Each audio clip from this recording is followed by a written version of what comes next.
احمر یزدانی اٹلی میں رہتا ہے اور وہ ایک بہت بڑا بزنس مین ہے۔ اسے چند مہینے چھوٹا المیر ہے جو ایک پولیس آفیسر ہے۔ اسے 2 سال چھوٹا اور رہان ہے جو ایک بہت مشہور وکیل ہے۔ نمبر 4 پر ہے غازان یزدانی جو ایک بہت بڑے کلب کا مالک ہے، اور سب سے چھوٹا اور سب بھائیوں کا چہیتا شاذم جو اپنی پڑھائی مکمل کر رہا ہے۔ غازان احمر کے ساتھ نہیں رہتا، اس کا احمر کے ساتھ کسی بات کو لے کر جھگڑا ہے۔ وہ ران کے ساتھ رہتا ہے۔ احمر نے اس کے اکیلے رہنے کے خیال سے ران کو اس کے ساتھ کر دیا ہے۔ وہ اور المیر ایک ساتھ رہتے ہیں۔ شاذم کا جدھر دل کرتا ہے وہ ادھر رہ لیتا ہے۔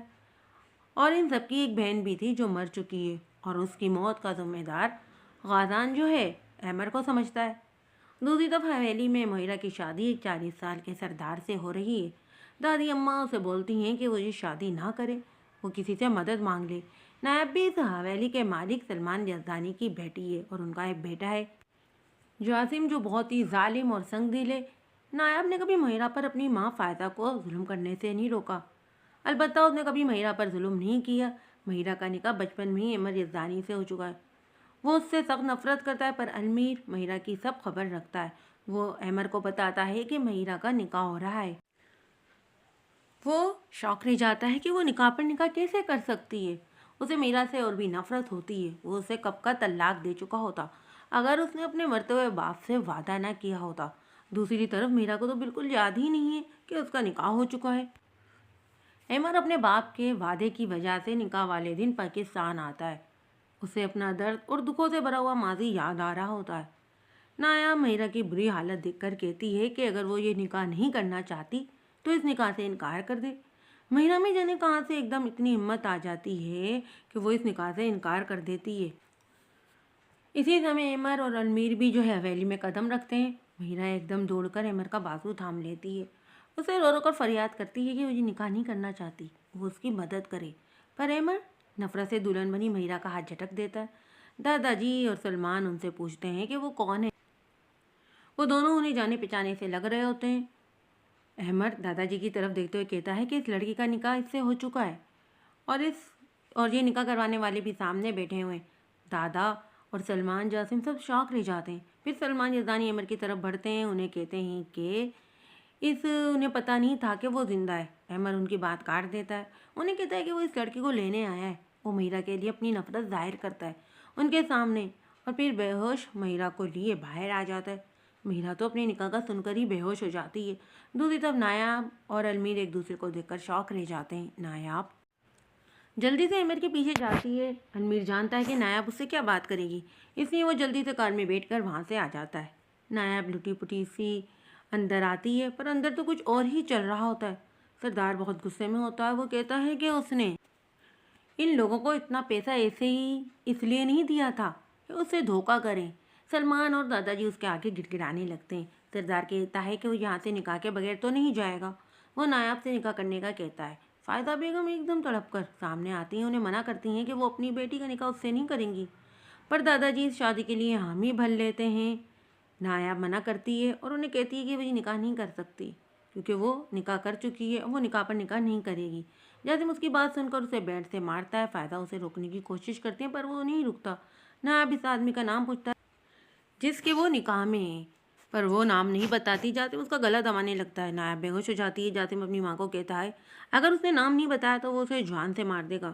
اس کے ہوش آنے پر فائدہ اس سے نام پوچھتی ہیں، پر وہ المیر کا نام نہیں بتاتی۔ وہ صرف اپنی ماں کو اتنا بتاتی ہے کہ جب وہ باہر پڑھنے گئی تھی تب اس نے نکاح کیا تھا۔ اس کو المیر سے سخت نفرت ہو رہی ہوتی ہے کہ وہ اس کی وجہ سے آج اس حالت میں۔ فائدہ بیگم کو اچھی طرح پتہ ہے کہ وہ نایاب کو جان سے مار دیں گے۔ وہ اسے اپنے سامنے مرتا ہوا نہیں دیکھ سکتی۔ وہ اسے اپنی قسم دلا کر اور پیسے دے کر حویلی سے بھگا دیتی ہیں۔ احمر جو ہے صرف آج کی رات پاکستان رکا ہوا ہے، صبح وہ اٹلی چلا جائے گا، اسی لیے وہ رات میں اپنے ماں باپ کی قبر پر فاتحہ خوانی کرنے آیا ہے۔ احمر اتنی رات گئے ایک اکیلی لڑکی کو بھاگتا ہوا دیکھ کر رک جاتا ہے۔ نایاب کو بھی کافی بھاگنے کے بعد کوئی مدد کے لیے ملتا ہے۔ وہ احمر کے پاس آ جاتی ہے۔ وہ دونوں ایک دوسرے کا چہرہ نہیں دیکھ پاتے۔ اندھیرا ہونے کی وجہ سے احمر اسے لے کر اسپتال آ جاتا ہے۔ ڈاکٹر اسے کہتا ہے کہ یہ پولیس کیس ہے، لڑکی پر تشدد کیا گیا ہے۔ احمر بڑی مشکل سے ڈاکٹر سے معاملہ نپٹاتا ہے۔ وہ نایاب کو دیکھ کر حیران رہ جاتا ہے اور اس سے پوچھتا ہے کہ اس کے ساتھ یہ سب کس نے کیا ہے۔ نایاب احمر کو دیکھ کر سوچتی کہ یہ بھی تو المیر کا بھائی ہے جس کی وجہ سے آج وہ اس حالت میں بہرحال نایاب ایمر کو بتاتی ہے کہ اس کا نکاح سردار سے کیا جا رہا تھا، تو وہ کہتے ہیں نکاح پر نکاح کر سکتی تھی، اسی وجہ سے جاسم نے اس کی یہ حالت کی ہے، اسی لیے ماں نے اسے حویلی سے بھگایا ہے۔ ایمر دل میں سوچتا ہے کہ یہ لوگ کتنے گرے ہوئے ہیں، اپنی بیٹی پر اتنا ظلم۔ کہتا ہے کہ وہ اس کے ساتھ اٹلی جائے گی، المیر کی بیوی بن کر نہیں بلکہ اس کی بہن بن کر۔ دوسری طرف المیر نائب سے ملنے اس کی حویلی آیا ہوا ہے، وہ جو ہے جانے سے پہلے آخری بار دیکھنا چاہتا ہے نائب کو۔ اسی وقت اس کے موبائل پر زوان کی کال آتی ہے، وہ اسے شاذم کے ایکسیڈنٹ کے بارے میں بتاتا ہے۔ المیر فوراً ایمر کے پاس جاتا ہے، اسے اوران کی کال کا بتاتا ہے۔ ایمر اسے کہتا ہے کہ جس نے بھی اس کے بھائی کو مارنے کی کوشش کی ہے وہ اسے چھوڑے گا نہیں۔ المیر کہتا ہے کہ یہ صرف حادثہ ہے۔ ایمر اسے اٹلی جانے کا کہتا ہے، وہ نایاب کی وجہ سے مجبور ہے، وہ اسے اس حالت میں چھوڑ کر نہیں جا سکتا۔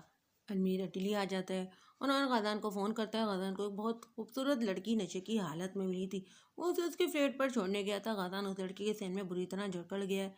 دوسرے روز وہ پھر اس لڑکی کے فلیٹ پر آتا ہے، اسے کہتا ہے کہ اس کی رنگ اس کی گاڑی میں رہ گئی، وہ اسے ساری بات بتاتا ہے۔ لڑکی شرمندہ ہو جاتی ہے، وہ لڑکی سے اس کا نام پوچھتا ہے پر وہ اس کی بات کاٹ کر چائے کافی کا پوچھتی ہے۔ غازان اسے پانی لانے کا کہتا ہے، وہ اپنا موبائل چیک کرتا ہے، وہ اوران کی اتنی مس کال دیکھ کر حیران ہو جاتا ہے۔ اوران کبھی اتنی کال نہیں کرتا تھا، اسے غازن ہو جاتا ہے کہ آج اس لڑکی کی وجہ سے اس نے اپنے بھائی کو اگنور کیا۔ وہ کال بیک کرتا ہے، اوران کی بات سن کر وہ اٹھ کھڑا ہوتا ہے، وہ لڑکی اسے روکتی ہے۔ غازن اسے پھر آنے کا بولتا ہوا نکل جاتا ہے، پیچھے وہ لڑکی اسے جاتا ہوا دیکھ کر عجیب انداز میں مسکراتی ہے۔ اوران کو موبائل پر کال آتی ہے جان نمبر سے، وہ کال اٹھاتا ہے تو وہ شخص اسے کہتا ہے کہ اسے کیا لگا تھا وہ اس کے کیس پر کام کرے گا اور اسے پتہ نہیں چلے گا۔ اگر اس نے یہ کیس لیا، اس لڑکی کی مدد کی، تو وہ اسے اس کے دوسرے بھائیوں کی بھی ایسی ہی حالت کرے گا۔ اوران شوق رہ جاتا ہے اس کی بات سن کر۔ اوران کو کل کا واقعہ یاد آتا ہے جب اس کے آفس میں آئرہ نام کی ایک لڑکی آتی ہے جو اس سے مدد مانگتی ہے اور اسے بتاتی ہے کہ وہ XXX کے لیے کام کرتی ہے۔ یہ ایک بہت ہی خطرناک گینگ ہے، ڈرگ اسمگلنگ، لڑکیوں کی اسمگلنگ کرتا ہے۔ وہ اسے کہتی ہے کہ وہ لوگ اگلے مہینے لڑکیوں کی اسمگلنگ کریں گے اور اس میں اس کی جو ہے 20 سال کی بہن کو بھی بیچ دیں گے۔ وہ لوگ اس سے بھی یہی کام کرواتے ہیں، وہ ایک بچی کی ماں ہے۔ اوران سے ملنے کے بعد آئرہ اپنے فلیٹ پر آ جاتی ہے، وہ لوگ بھی اس کے فلیٹ پر آ جاتے ہیں اور اس کی بچی کو بھی لے جاتے ہیں۔ دوسری طرف دادا جی جاسم کو کہتے ہیں کہ وہ نایاب کو تلاش کرے، وہ سردار کو کیا جواب دیں گے؟ اوپر سے وہ مہیرہ کی الگ مانگ کر رہا ہے، اسے تو ایمر اپنے ساتھ لے گیا ہے۔ جاسم دادا جی کی بات سن کر ہنسنے لگتا ہے اور کہتا ہے کہ مہیرہ کو وہ کبھی یاد نہیں آ پائے گا کہ وہ اس کی بیوی ہے، وہ اسے دوا کی صورت میں ڈرگس دیتا رہا ہے اور اب اس کی حالت خراب ہو جائے گی جب اسے نشہ نہیں ملے گا تو۔ اور ایمر کی مہیرہ کے لیے نفرت تو ہم سب نے دیکھ ہی لی ہے، وہ اس کا علاج کبھی نہیں کروائے گا۔ دوسری طرف مہیرہ کی طبیعت خراب ہونے لگتی ہے نشہ نہ ملنے پر، وہ اپنے آپ کو کافی زخمی کر لیتی ہے۔ ایمر کو مہیرہ پر بہت غصہ آ رہا ہے کہ مہیرہ اتنی بھی چھوٹی نہیں تھی کہ اسے اپنا نکاح یاد نہ ہو، وہ کیوں جھوٹ بول رہی ہے۔ بہرحال ایمر مہیرہ اور نایاب کو لے کر اٹلی آ جاتا ہے، انہیں گھر چھوڑ کر وہ اسپتال آتا ہے اور شاذم کو ہوش آ جاتا ہے۔ اوران کو المیر سمجھاتا ہے کہ اسے آئرہ کا کیس لڑنا چاہیے، وہ اسے کہتا ہے کہ وہ اس لڑکی کے بارے میں سوچے جو ان کے قبضے میں ہے، وہ اس کا کیا حال کریں گے۔ شاذم اپنے چاروں بھائیوں کو ایک ساتھ دیکھ کر خوش ہو جاتا ہے، وہ غازان سے کہتا ہے کہ وہ آج اس کے ساتھ ان کے گھر چلے۔ غازان اس کی خوشی دیکھ کر ایمر کے گھر آ جاتا ہے، اوران شاذم کو دوا دیتا ہے، وہ سونے چلا جاتا ہے۔ ان لوگوں کی آوازیں سن کر نایاب باہر آ جاتی ہے، وہ پہلے بھی اس گھر میں آ چکی ہے۔ المیر تو اسے اپنے سامنے دیکھ کر شوق رہ جاتا ہے۔ غازان ایمر سے پوچھتا ہے کہ یہ یہاں کیا کر رہی ہے۔ ایمر المیر کی طرف دیکھ کر کہتا ہے کہ وہ نایاب کو اپنی بہن بنا کر لایا، اس کی بیوی نہیں، اور اس کی حفاظت کی ذمہ داری اب اس کی ہے۔ لفظ حفاظت سن کر غازان ایمر پر چیخ پڑتا ہے۔ ایمر نایاب کو کمرے میں جانے کا اشارہ کرتا ہے، غازان اسے کہتا ہے کہ وہ حفاظت کی بات نہ کرے، اس نے اپنی بہن کی حفاظت تو نہ کی۔ ایمر دکھ سے غازان کے سامنے کھڑا ہو کر پوچھتا ہے کہ وہ کہنا کیا چاہتا ہے۔ غازان اسے کہتا ہے کہ جو اس نے سمجھا ہے۔ اوران غازان کی طرف بڑھتا ہے پر ایمر اسے روک دیتا ہے۔